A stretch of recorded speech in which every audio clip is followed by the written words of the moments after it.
After 12 years of sitting, standing, but not operating, Ring Racers officially closed for good, and it's not to reopen. The ride has been recently getting dismantled, and this ride has had a pretty rough history.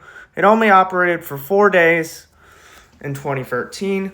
Then it closed for the season. Then Nürburgring went bankrupt and it was bought by a new owner, but they didn't want to open the coaster due to the high operational cost, and it's been saying SB&O ever since. So I'm going to show you the demolition photos. It looks like in these demolition photos, they have taken out the entire launch, part of the turnaround, according to these bigger supports in this photo. So this ride is definitely not going to operate ever again. So let's talk about the layout. So you dispatch out of the station, you go into the straight track, and then you go into this wild mouse looking section. I don't know how this rode, but it definitely didn't look like a comfortable part of the ride, but it was also going pretty slow, so maybe it wasn't too bad, but it pretty much looks like a typical Wild Mouse roller coaster.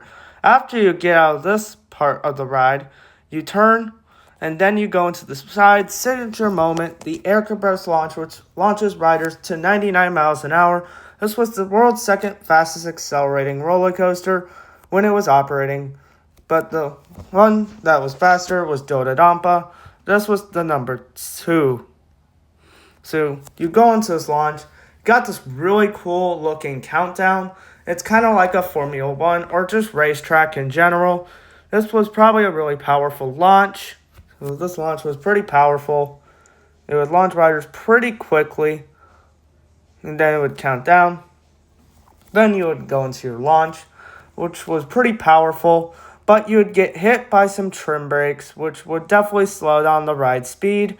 Then you go into this turnaround, which probably does not do too much. It was definitely the tallest element of the ride, and pretty much the only element of the ride, according to this ride layout.